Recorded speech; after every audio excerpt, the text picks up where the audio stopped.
Hello everyone, ಹೇಗಿದ್ದೀರಾ ಎಲ್ಲರೂ? ತುಂಬ ದಿನಗಳ ನಂತರ ಮತ್ತೆ ಸ್ಟಡಿ ಲಾಗನ್ನು ನಾನು ಹಾಕ್ತಾಯಿದ್ದೀನಿ. ಇವತ್ತಿನ ಒಂದು ಸ್ಟಡಿ ಲಾಗಲ್ಲಿ ನಾನು PSTRಗೆ ಸೈನ್ಸನ್ನು ಓದ್ತಾಯಿದ್ದೀನಿ. ಸೈನ್ಸಲ್ಲಿ ಪಾರ್ಟ್ 2, 6ನೇ ತರಗತಿದು ಪಾರ್ಟ್ 2, ಬೆಳಕು, ಛಾಯೆಗಳು ಮತ್ತು ಪ್ರತಿಫಲನ, ಅಧ್ಯಾಯ 8 ಓದಿದ್ದೀನಿ. ಅದರ ಅಭ್ಯಾಸ ಭಾಗದ ಪ್ರಶ್ನೋತ್ತರಗಳನ್ನು ನಾನು ನೋಟ್ಬುಕ್ಕಲ್ಲಿ ಬರ್ಕೊಳ್ತೀನಿ. ನಮ್ಮ ಚಿಂಟು ಬಂದು ನೋಡಿ ಫ್ರೆಂಡ್ಸ್, ನಾನು ಯಾವಾಗ ಓದ್ತಾ ಕೂತ್ಕೊಂಡ್ರು ಇವಳು ಬಂದು ಡಿಸ್ಟರ್ಬ್ ಮಾಡ್ತಾಳೆ, ಕರಿತಾಳೆ, ಹೋಗೋ ತನಕ ಬಿಡಲ್ಲ. ನಿಮಗೆ ಗೊತ್ತಿರುತ್ತೆ, ನನ್ನ ವೀಡಿಯೋ ಯಾರೆಲ್ಲ ನೋಡ್ತಾ ಇರ್ತೀರ ಅವ್ರಿಗೆ ಗೊತ್ತಿರುತ್ತೆ ನಮ್ಮ ಚಿಂಟು ಮಧ್ಯೆ ಮಧ್ಯೆ ಬರ್ತಾಳೆ ಅಂತ.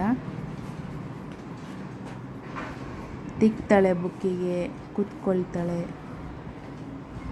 ಎಲ್ಲ ಮಾಡ್ತಾಳೆ. ಹಾಗೆಯೇ ಯಾರೆಲ್ಲ ಸಬ್ಸ್ಕ್ರೈಬ್ ಆಗದೆ ನೋಡ್ತಾ ಇದ್ದೀರಾ, ಪ್ಲೀಸ್ ಸಬ್ಸ್ಕ್ರೈಬ್ ಮಾಡ್ಕೊಳ್ಳಿ. ನಿಮ್ಮ ಫ್ರೆಂಡ್ಸಿಗೂ ಸಹ ಶೇರ್ ಮಾಡಿ. ನೋಡಿ ಕೂತಿದ್ದಾಳೆ. ಯಾರೆಲ್ಲ ನಮ್ಮ ಚಿಂಟುನ ನೋಡಿಲ್ಲ ನೋಡ್ಕೊಳ್ಳಿ. ಇವಾಗ ನಾನು ಎದ್ದೋದ್ರೆ ನಾನು ನೋಡ್ತಾಳೆ, ಅವಳು ನನ್ನ ಮುಂದೆನೇ ಬಂದು ಕೂತ್ಕೊಳ್ತಾಳೆ. ಇಲ್ಲಾಂದ್ರೆ ನಾನು ಅದನ್ನು ನೋಡಲ್ವಲ್ಲ, ಅದಕ್ಕೆ ಮುಂದೆ ಬಂದು ಕೂತ್ಕೊಂಡು ಕರೀತಾಳೆ, ಅದ್ರ ಕಡೆ ಗಮನ ಕೊಡಲ್ಲ ಅಂತ. ಈಗ ಒಟ್ಟು ಕರಿಬೇಕು, ಅವಳ ಜೊತೆ ನಾನು ಹೋಗಬೇಕು, ಅಲ್ಲಿ ತನಕ ಬಿಡಲ್ಲ. ಒಂದು 5 ನಿಮಿಷ 10 ನಿಮಿಷ ವೆಯ್ಟ್ ಮಾಡ್ತಾಳೆ, ತುಂಬ ಟಾರ್ಚರ್ ಕೊಡಲ್ಲ. ಆಮೇಲೆ ಸೀದಾ ಹೋಗ್ತಾಳೆ, ನಾನು ಎದ್ದು ಹೋಗಲೇಬೇಕು. ಓಕೆ, ಮುಖ ಉಜ್ಕೊಳ್ತಾ ಇದ್ದಾಳೆ. ನಾನು ಹಾಗೆಯೇ ಈ ಪಾಠದ್ದು ಅಧ್ಯಾಯ 8ರದ್ದು ನೋಟ್ಸ್ ಬರಿತಾ ಇದ್ದೀನಿ. ಅಂದರೆ ಅಭ್ಯಾಸ ಭಾಗದಲ್ಲಿರುತ್ತಲ್ಲ, ಅದನ್ನು ಮಾತ್ರ ನಾನು ಒಂದು ನೋಟ್ಸ್ ಮಾಡ್ತಾಯಿದ್ದೀನಿ. PSTRಗೆ ನಾನು 6th to 10th ಸೈನ್ಸನ್ನು ಓದ್ತೀನಿ. ಅದ್ರ ಜೊತೆಗೆ ಅಭ್ಯಾಸ ಭಾಗದ ಪ್ರಶ್ನೋತ್ತರಗಳನ್ನು ಮಾತ್ರ ನೋಟ್ಸ್ ಬರಿತೀನಿ. ಮೊಬೈಲಲ್ಲಿ ಯೂಟ್ಯೂಬಲ್ಲಿ ಕೆಲವೊಬ್ಬರು ಅದರ ಆನ್ಸರ್ಸನ್ನು ಹೇಳಿರ್ತಾರೆ, ನಾವು ಹುಡುಕಿ ಬರಿಬೋದು, ಈಸಿನೇ ಇರುತ್ತೆ. ಕೆಲವೊಂದು ಈಸಿ ಇರೋದು ನಾನು ಬೇಗ ಬರೆದ್ಬಿಡ್ತೀನಿ. ತುಂಬ ಡೀಟೇಲ್ ಆಗಿರೋವಂಥದ್ದನ್ನು ಟೈಮ್ ವೇಸ್ಟ್ ಆಗುತ್ತೆ ಅಂತ ವೀಡಿಯೋ ನೋಡ್ಕೊಂಡ್ಬಿಟ್ಟು ಸೂಟಬಲ್ ಆನ್ಸರ್ನ ನೋಡಿ ಬರ್ಕೊಬಿಡ್ತೀನಿ. ಆಮೇಲೆ ಅದನ್ನು ಓದ್ಕೊಳ್ತೀನಿ. ಓಕೆ, ಈ ರೀತಿ ಮಾಡ್ತಾಯಿದ್ದೀನಿ ಪೇಪರ್ 1ಗೆ PSTRಗೆ.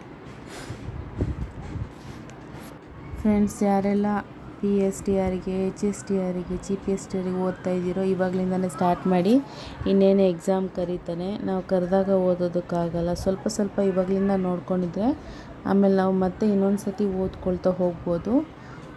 ನಾನು ಸ್ಟಾರ್ಟ್ ಮಾಡಿದ್ದೀನಿ ಆಗಲೇ, ಮಧ್ಯೆ ಓದ್ತಾ ಇದ್ದೆ. ಸ್ವಲ್ಪ ಇತ್ತೀಚೆಗೆ ಕರಿಯಲ್ಲ ಅಂತ ಹೇಳಿ ಆಗಿತ್ತಲ್ಲ, ಹಾಗಾಗಿ ಓದೋದು ಸ್ಟಾಪ್ ಮಾಡಿದ್ದೆ. ಹಾಗಾಗಿ ವೀಡಿಯೋಸ್ ಹಾಕ್ತಾ ಇರಲಿಲ್ಲ, ತುಂಬ ಬೇಜಾರಾಗಿತ್ತು ಮನಸ್ಸಿಗೆ.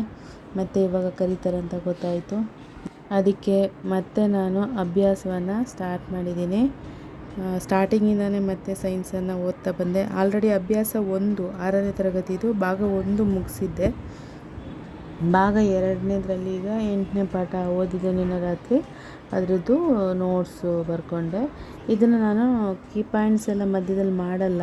ನಾನು ಹೇಗೆ ಓದ್ತೀನಪ್ಪ ಅಂದರೆ, ಇದನ್ನು ನಾನು ಹೈಲೈಟ್ರ್ ತೊಗೊಂಡಿದ್ದೀನಿ, ಏನು ಇಂಪಾರ್ಟೆಂಟ್ ಇದೆ. ಆ್ಯಕ್ಚುಲಿ PSTR ನಿಮಗೆ ಗೊತ್ತಿರ್ಬೋದು, ಟಿಕ್ಕಿಂಗ್ ಅಲ್ವಾ, ಆದ್ದರಿಂದ ಏನು ಮಾಡ್ತೀನಿ, ಎಲ್ಲದನ್ನು ನಾನು ಹೈಲೈಟರಲ್ಲಿ ಹೈಲೈಟ್ ಮಾಡ್ತಾ ಹೋಗ್ತೀನಿ, ಯಾವುದು ಇಂಪಾರ್ಟೆಂಟು, ಬುಕ್ಕನ್ನೇ ಪುನಃ ಓದೋಣ ಅಂತ. ಹಾಗಾಗಿ ನನಗಷ್ಟು ಅದು ಕಷ್ಟ ಅನಿಸಲ್ಲ. ಅಭ್ಯಾಸ ಭಾಗದಲ್ಲಿ ಸ್ವಲ್ಪ ಕ್ವಶನ್ಸ್ ಎಲ್ಲ ಚೂರು ಕೆಲವೊಂದರಲ್ಲಿ ಟಫ್ ಇದೆ. ಅದಕ್ಕೆ ಏನು ಮಾಡ್ತೀನಿ, ಅದರಲ್ಲೇ ಏನಾದರೂ ಕ್ವಶನ್ಸ್ ಬರ್ಬೋದು ಅಂಥೇಳಿ ಅದನ್ನು ನಾನು ಬರಿತಾ ಇದ್ದೀನಿ. ಬರೀ ಅಭ್ಯಾಸ ಭಾಗದ ಪ್ರಶ್ನೋತ್ತರಗಳನ್ನು ಬರೆಯೋದಕ್ಕೆ ಒಂದು ಬುಕ್ಕನ್ನು ಇಟ್ಕೊಂಡಿದ್ದೀನಿ. ದಿನಕ್ಕೆ ನಾನು PSTRಗೆ ಒಂದು ಲೆಸನ್ನು ಮತ್ತು GPSTRಗೆ ಸೋಷಿಯಲ್ ಅದನ್ನು ಒಂದು ಓದ್ತೀನಿ. ಮತ್ತು ಪೇಪರ್ 1 ಇರುತ್ತಲ್ಲ, ಅದರದ್ದು 2 ಸಬ್ಜೆಕ್ಟ್, ಯಾವುದಾದ್ರು ಒಂದು ವಾರದಲ್ಲಿ 2 ಸಬ್ಜೆಕ್ಟ್ ಅಂತ ಡಿವೈಡ್ ಮಾಡ್ಕೊಂಡಿದ್ದೀನಿ. ನಿಮಗೇನಾದರೂ ಅದ್ರ ಬಗ್ಗೆ ನಾನು ಹೇಗೆ ಓದ್ತೀನಿ, ಹೇಗೆ ಸಬ್ಜೆಕ್ಟ್ಗಳನ್ನು ಹಂಚಿಕೆ ಮಾಡ್ಕೊಂಡು ಓದ್ತಾಯಿದ್ದೀನಿ ಅನ್ನೋದೇನಾದ್ರು ಬೇಕಿದ್ದರೆ ಕಮೆಂಟ್ ಮಾಡಿ, ನಾನು ಅದಕ್ಕೆ ಪ್ರತ್ಯೇಕವಾಗಿ ಒಂದು ವಿಡಿಯೋ ಮಾಡಿ ಹಾಕ್ತೀನಿ. ಮತ್ತು ಈ ಪಾಠ ಓದುವಾಗ ನಮಗೆ ಕೊನೆಯ ಭಾಗದಲ್ಲಿ ಸಾರಾಂಶ ಕೊಡ್ತಾನೆ, ಅದನ್ನು ನಾವು ಒಂದು 2-3 ಸತಿ ನೋಡ್ಕೋಬೇಕು. ಮತ್ತು ಓದಬಹುದಾದದ್ದು ಅಂತ ಕೆಲವೊಂದು ಕೊಡ್ತಾನೆ, ಅದನ್ನು ನೋಡ್ಕೋಬೇಕು. ಮತ್ತು 6ನೇ ತರಗತಿ ವಿಜ್ಞಾನದಲ್ಲಿ ನಾನೇನು ಮಾಡ್ತೀನಿ, ಹೊಸ ಬುಕ್ ಬಂದಿದ್ದಲ್ಲ ಕುತೂಹಲ, ಅದನ್ನು ಓದ್ತಾಯಿದ್ದೀನಿ. ಫಸ್ಟಿಗೆ ನಾನು ಹಳೆ ಬುಕ್ಕನ್ನು ಓದ್ತಾ ಇದ್ದೀನಿ. ಹಳೆ ಬುಕ್ಕಲ್ಲೂ ಇದೆ ಸೇಮ್ ವಿಷಯನೇ, ಸ್ವಲ್ಪ ಕುತೂಹಲದಲ್ಲಿ ಚೇಂಜ್ ಇದೆ. ನೀವು ಅಬ್ಸರ್ವ್ ಮಾಡಿದ್ರೆ ಗೊತ್ತಾಗುತ್ತೆ, ಅದೊಂದು ಸ್ವಲ್ಪ ಡಿಫ್ರೆಂಟ್ ಆಗಿದೆ. ಮತ್ತು ಪ್ರತಿಯೊಂದು ಪಾಠದಲ್ಲೂ ಅಲ್ಲಿ ವಿಜ್ಞಾನಿಗಳು ಯಾರ್ಯಾರಿದ್ದಾರೆ ಅವ್ರ ಬಗ್ಗೆ ಕೆಲವೊಂದು ಹೊಸ ಹೊಸ ಇನ್ಫಾರ್ಮೇಷನ್ ಮಧ್ಯೆ ಮಧ್ಯೆ ಕೊಟ್ಟಿದ್ದಾನೆ. ಸೊ ಅದಕ್ಕಾಗಿ ಕುತೂಹಲ ಬುಕ್ಕನ್ನು ಓದಬೇಕನ್ನಿಸ್ತು. ಇಲ್ಲಾಂದರೆ ಎಲ್ಲರೂ ಹೇಳ್ತಾರೆ ಹಳೆಯ ಬುಕ್ ಓದಿ ಅಂತ. ಹಳೆ ಬುಕ್ ಆ್ಯಕ್ಚುಲಿ ಚೆನ್ನಾಗಿದೆ. ಈ ಗಣಿತದಲ್ಲೂ ಹಾಗೆ ಆಗಿದೆ 6ನೇ ತರಗತಿಲಿ. ಹಳೆ ಬುಕ್ಕು ಇದೆ, ಹೊಸ ಬುಕ್ಕು ಇದೆ. ಓಕೆನಾ? ನೀವೇನು ಮಾಡಿ ಅಂದರೆ ಎರಡೂ ಓದ್ಕೊಳ್ಳಿ. ನನ್ನ ಪ್ರಕಾರ ನಾನು ಎರಡನ್ನೂ ಓದ್ತಾ ಇದ್ದೀನಿ. ಎಷ್ಟು ಓದ್ತೀವೋ ಅಷ್ಟು ನಾಲೆಡ್ಜ್ ಇಂಪ್ರೂವ್ ಆಗುತ್ತಲ್ವ. ಹಾಗಾಗಿ ಇದರಲ್ಲಿ PSTRಗೆ ಟಿಕ್ಕಿಂಗ್ ಇರೋದ್ರಿಂದ ಹೈಲೈಟ್ ಮಾಡಿಕೊಂಡು 1 ಅಂಕದ ಪ್ರಶ್ನೆಗಳು ಯಾವ ರೀತಿ ಬರ್ತವೆ ಅದಕ್ಕೆ ನಾವು ರೆಡಿ ಆಗಬೇಕು. ಹಾಗಾಗಿ ಕೀ ಪಾಯಿಂಟ್ಸ್ ಮಾಡೋ ಅವಶ್ಯಕತೆ ಇಲ್ಲ. ನಾನು ಮಾಡಲ್ಲ. ನಾನು GPSTRಗೆ ಸೋಷಿಯಲ್ ಮಾತ್ರ ಕೀ ಪಾಯಿಂಟ್ಸ್ ಮಾಡ್ತಾಯಿದ್ದೀನಿ. ಇದನ್ನು ಓದ್ತಾ ಇದ್ದೀನಿ. ಒಂದು ಸತಿ ಓದುವಾಗ ನೀವು ಹೈಲೈಟ್ ಮಾಡ್ಕೊಂಡು ಓದಿದ್ರೆ ನೆಕ್ಸ್ಟ್ ರಿವಿಷನ್ ಮಾಡುವಾಗ ಏನೇನು ಹೈಲೈಟ್ ಮಾಡಿರ್ತೀವೋ ಅದನ್ನು ಮಾತ್ರ ಓದ್ಬೋದು. ಆವಾಗ ನಮಗೆ ಕೀ ಪಾಯಿಂಟ್ಸ್ ಮಾಡ್ಕೊಂಡಂಗೆ ಆಗುತ್ತೆ, ಈಸಿ ಆಗುತ್ತೆ. ಸೊ ನಾನು ಈ ರೀತಿ ಮೆಥಡನ್ನು ಫಾಲೋ ಮಾಡ್ತಿದ್ದೀನಿ. ನಾನು ಏನು ಮಾಡ್ತೀನಿ ಅದನ್ನು ನಿಮ್ಮ ಜೊತೆ ಹಂಚ್ಕೊಳ್ತಾ ಇದ್ದೀನಿ ಅಷ್ಟೇ. ನನ್ನ ಅಭಿಪ್ರಾಯ. ಬೇರೆಯವರು ಬೇರೆ ಬೇರೆ ರೀತಿಯಾಗಿ ಓದ್ತಾರೆ. ನಾನು ಓದೋ ರೀತಿನ ಮಾತ್ರ ನಿಮ್ಮ ಜೊತೆ ಹಂಚ್ಕೊಳ್ತಿದ್ದೀನಿ ಅಷ್ಟೇ.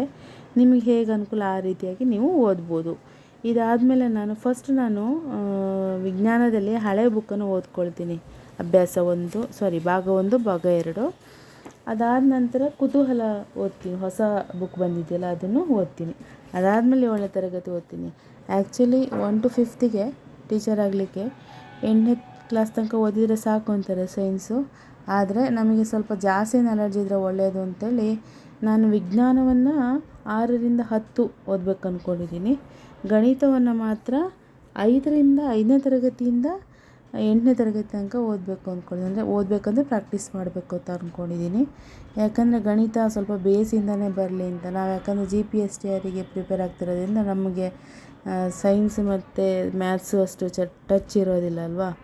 ಮತ್ತು ಈ ಸೈನ್ಸ್ ಓದೋದ್ರಿಂದ ನಮಗೆ ಪೇಪರ್ 1ಗೂ ಸಹ ಯೂಸ್ ಆಗುತ್ತೆ. ಮ್ಯಾಥ್ಸು ಸ್ವಲ್ಪ ನಾವು ಸಾಲ್ವ್ ಮಾಡೋದ್ರಿಂದ ಮೆಂಟಲ್ ಎಬಿಲಿಟಿಗೂ GPTR ಓದಿದ್ರೆ ಅವ್ರಿಗೆ ಯೂಸ್ ಆಗುತ್ತೆ. ಯೂಸ್ ಆಗಲ್ಲ ಅಂತ ಅಂದ್ಕೋಬೇಡಿ. GPTಗೆ ಇರುವ ಸಬ್ಜೆಕ್ಟ್ಗಳೇ ಇವುಗಳು. ಸೊ ಎಲ್ಲದೂ ಒಂದಕ್ಕೊಂದು ಲಿಂಕ್ ಇರೋದ್ರಿಂದ ನಾವು ಓದಿದಷ್ಟು ನಮಗೆ ಒಳ್ಳೆಯದಾಗುತ್ತೆ. ಮತ್ತು ಒಂದು ಕಡೆಯಿಂದ ಓದ್ತಾ ಬಂದಂಗೆ ಮರ್ತು ಹೋಗುತ್ತೆ ಅನ್ನೋದು ಗೊತ್ತಿದೆ. ಎಲ್ಲರಿಗೂ ಸಾಮಾನ್ಯ ಹಾಗಾಗುತ್ತೆ. ಕೆಲವೊಬ್ಬರಿಗೆ ಮೆಮೊರಿ ಪವರ್ ಜಾಸ್ತಿ ಇರುತ್ತೆ, ಕೆಲವರಿಗೆ ಕಡಿಮೆ ಇರುತ್ತೆ. ನನಗೆ ಸ್ವಲ್ಪ ಓದ್ತಾ ಮರಿತಾ ಬರ್ತೀನಿ ನಾನು. ಹಾಗಾಗಿ ಅಂಥವರಿಗೆ ನನಗೆ ಅನಿಸಿದ ಪ್ರಕಾರ ನನಗೆ ಆ್ಯಕ್ಚುಲಿ ಒಂದು ಸತಿ ಬರೆದ್ರೆ ತುಂಬ ನೆನಪುಳಿಯುತ್ತೆ. 10 ಬಾರಿ ಓದೋದಕ್ಕಿಂತ 1 ಬಾರಿ ಬರೆಯೋದು ಮೇಲು ಅಂತಾರೆ. ಆದ್ರೂ ನಾವು ಅದನ್ನು ರಿಪೀಟ್ ಮಾಡಲೇಬೇಕು. ನೀನು ಒಂದು ಸತಿ ಬರೆದ್ರೂ ರಿಪೀಟ್ ಮಾಡಬೇಕು, ನೀವು 10 ಸತಿ ಓದಿದ್ರೂ ರಿಪೀಟ್ ಮಾಡಬೇಕು. ಅದಕ್ಕೆ ನಾನೇನು ಅಂದ್ಕೊಂಡಿದ್ದೀನಿ, 1 ಅಂಕದ ಪ್ರಶ್ನೆಗಳಿಗೆ ಹೈಲೈಟ್ ಮಾಡ್ಕೊಂಡು ಅದನ್ನ ರಿಪೀಟ್ ಓದೋದು. ಅದೇ ವಿವರಣಾತ್ಮಕ ಪ್ರಶ್ನೋತ್ತರ ಇದೆ ಅಲ್ವಾ GPSTRಲ್ಲಿ, ಅದನ್ನು ಮಾತ್ರ ಬರಿಬೇಕಾಗತ್ತೆ. ಸೊ ಎಲ್ಲದೂ ಬರಿತಾ ಕೂತ್ಕೊಂಡ್ರೆ ಟೈಮ್ ಸಾಕಾಗಲ್ಲ. ಇನ್ನೇನು ಕರೆದ್ರೆ ಜಾಸ್ತಿ ಟೈಮ್ ಇರೋಲ್ಲ. ಕರೆದ ನಂತರ ಒಂದ್ಲಿ 2 ತಿಂಗಳಷ್ಟೇ ಸಿಗುತ್ತೆ ನಮಗೆ.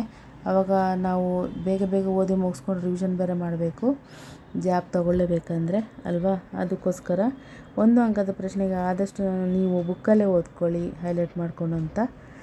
ಮತ್ತು ಕೆಲವೊಂದಕ್ಕೆ ನಾನು SR ಎಜುಕೇಷನ್ ಚಾನಲ್ನ ನೋಡ್ತೀನಿ. ಅದರಲ್ಲಿ ಅವರು 1 ಅಂಕದ ಪ್ರಶ್ನೆಗಳು ಮತ್ತು MCQಗಳು ಮಾಡ್ತಾರೆ ನೋಡಿ. ಸೋಷಿಯಲ್ಲು, ವಿಜ್ಞಾನ ಎಲ್ಲದೂ ಇದೆ. ಸೊ ನಂಗೆ ಅದು ತುಂಬ ಯೂಸ್ ಆಗ್ತಿದೆ. ನಾನು ಅದನ್ನು ನೋಡ್ತಾ ಇರ್ತೀನಿ ಆವಾಗವಾಗ. ಕೆಲಸ ಮಾಡುವಾಗ ಅದನ್ನು ನೋಡಿಕೊಂಡು ಮಿಕ್ಕಿದ ಟೈಮಲ್ಲಿ ಇದನ್ನು ಮಾಡ್ತೀನಿ. ಸೊ ಇವತ್ತು ನಾವು ಓದಿರುವಂಥದ್ದು ಬೆಳಕು, ಪ್ರತಿಫಲನ ಮತ್ತು ಛಾಯೆಗಳು ಇದೆಲ್ಲ. ಅದರಲ್ಲಿ ಸಾರಾಂಶವನ್ನು ನಾನು ಹೇಳಿಬಿಡ್ತೀನಿ. ಇದರಲ್ಲಿ ನೀವು ಓದ್ಕೊಳ್ಳಿ. ಸಾರಾಂಶದಲ್ಲಿ ಇಂಪಾರ್ಟೆಂಟ್ ಇರುತ್ತೆ. ಒಂದು ಸತಿ ನೀವು ಸಾರಾಂಶ ಓದಿದರೆ ಪಾಠದಲ್ಲಿ ಏನೇನು ಬರುತ್ತೆ ಅಂತ ಗೊತ್ತಾಗುತ್ತೆ. ಮತ್ತು ನೀವು ಅದನ್ನು ರಿಪೀಟ್ ಮಾಡ್ಬೋದು. ಓಕೆ, ನಾನು ಹೇಳೋದಕ್ಕಿಂತ ನೀವೇ ಓದ್ಕೊಂಡ್ರೆ ಒಳ್ಳೆಯದು. ಓಕೆ, ಈ ರೀತಿಯಾಗಿ ನನ್ನ ಸ್ಟಡಿ ಇರುತ್ತೆ. ಇವತ್ತು ನಾನು ಸೈನ್ಸ್ ಓದ್ತಾ ಇದ್ದೆ. ಸಂಜೆ ನಾನು ಮತ್ತು ರಾತ್ರಿ ಓದೋದು ಸೋಷಲ್ಗೆ ಕೀ ಪಾಯಿಂಟ್ಸ್ ಮಾಡಬೇಕಂತ ಸ್ವಲ್ಪ ಮಾಡಿದ್ದೀನಿ. ನಾನು ಪ್ರಾಚೀನ ಭಾರತದ್ದು ಫುಲ್ ಮಾಡಿದ್ದೀನಿ. ನೆಕ್ಸ್ಟು ಬೇರೆ ನಾನು ಆಲ್ರೆಡಿ ನಿಮಗೆ ಸಮಾಜವನ್ನು ಹೇಗೆ ಓದಬೇಕಂತ ಒಂದು ವಿಡಿಯೋದಲ್ಲಿ ಹಾಕಿದ್ದೀನಿ. ಆ ಪ್ರಕಾರ ನಾನು ಓದ್ತಾ ಇದ್ದೀನಿ. ಅದರಲ್ಲಿ ಪಾರ್ಟ್ 1 ಮುಗಿದಿದೆ ನನ್ನದು, ಪಾರ್ಟ್ 2 ಮುಗಿದಿದೆ, ಪಾರ್ಟ್ 3 ಇವಾಗ ಓದ್ತಾ ಇದ್ದೀನಿ, 4 ಮತ್ತು 5 ಮುಗಿದಿದೆ. ಈ ರೀತಿಯಾಗಿ ನಾನು ಓದ್ಕೊಳ್ತಾ ಇದ್ದೀನಿ. ಸೋಷಲ್ ಯಾವ ರೀತಿ ಓದಬೇಕಂತ ಆಲ್ರೆಡಿ ನನ್ನ ಚಾನಲಲ್ಲಿದೆ, ನೀವು ಅದು ಹೋಗಿ ನೋಡಿದ್ರೆ ನಿಮಗೆ ಈಸಿ ಆಗುತ್ತೆ. ನಾನು ಅದೇ ಥರ ಓದ್ಕೊಳ್ಳೋದು, ನೆನ್ಪಿಟ್ಕೊಳ್ಳೋದಕ್ಕೂ ಈಸಿ ಆಗುತ್ತೆ. ಯೂಟ್ಯೂಬಲ್ಲಿ ವೀಡಿಯೋ ನೋಡುವಾಗಲೂ ನಾನು ಅದ್ರ ಪ್ರಕಾರನೇ ವೀಡಿಯೋಗಳನ್ನು ನೋಡ್ತಾ ಹೋಗ್ತೀನಿ. ಸೊ ಯಾರೆಲ್ಲ ಓದ್ತಾ ಇದ್ದೀರಾ ಎಕ್ಸಾಮಿಗೆ, ಚೆನ್ನಾಗಿ ಓದಿ, ಚೆನ್ನಾಗಿ ಪ್ರಾಕ್ಟೀಸ್ ಮಾಡಿಕೊಂಡು ಒಂದು ಕ್ವಶನ್ನು ಮಿಸ್ ಆಗಬಾರ್ದಿಲ್ಲ, ಆ ರೀತಿಯಾಗಿ ಓದಬೇಕು. ಹಾಗೆ ಓದಿದರೆ ಮಾತ್ರ ಸಕ್ಸಸ್ ಆಗೋದಕ್ಕೆ ಸಾಧ್ಯ. ಯಾಕಂದರೆ ತುಂಬ ಕಾಂಪಿಟೇಷನ್ ಇದೆ. ಅದರಲ್ಲೂ ಈಗ ಓದಿರೋದು ಮರಿತಾ ಬರೋರಿಗಂತೂ ತುಂಬ ಪ್ರಾಬ್ಲಮ್ ಆಗುತ್ತೆ. ನಾನು ಒಬ್ಬಳು ತುಂಬ ರಿಪೀಟ್ ಮಾಡ್ತಾ ಇರ್ತೀನಿ. ನೋಡೋಣ, ಕಷ್ಟಪಡ್ತಾಯಿದ್ದೀನಿ. ನೀವು ನನ್ನ ಜೊತೆ ಓದಿ ಸಕ್ಸಸ್ ಆಗಿ ಮುಂದಿನ ಒಂದು ವೀಡಿಯೋದಲ್ಲಿ ನಾನು ನೆಕ್ಸ್ಟ್ ಲಾಗಲ್ಲಿ ಯಾವ ಸಬ್ಜೆಕ್ಟ್ ಓದ್ತೀನಿ ಅಂತ ನಿಮ್ಮ ಜೊತೆ ಶೇರ್ ಮಾಡ್ಕೊಳ್ತಾ ಹೋಗ್ತೀನಿ. ನನ್ನ ವೀಡಿಯೋನ ಲೈಕ್ ಮಾಡಿ ಮತ್ತು ಫ್ರೆಂಡ್ಸಿಗೆ ಶೇರ್ ಮಾಡಿ. ಹಾಗೆ ಮಾಡೋದ್ರಿಂದ ನಾನು ನೆಕ್ಸ್ಟ್ ವೀಡಿಯೋ ಹಾಕೋದಕ್ಕೆ ನನಗೊಂದು ಖುಷಿ ಇರುತ್ತೆ, ಹುರುಪಿರುತ್ತೆ. ಶೇರ್ ಮಾಡ್ತೀರಾ ಅಂತ ಅಂದ್ಕೊಳ್ತೀನಿ. ಹಾಗಾದರೆ ಸಿಗೋಣ ಮುಂದಿನ ಒಂದು ವೀಡಿಯೋದಲ್ಲಿ. ಅಲ್ಲಿವರೆಗೂ ಥ್ಯಾಂಕ್ ಯು, ಬಾಯ್.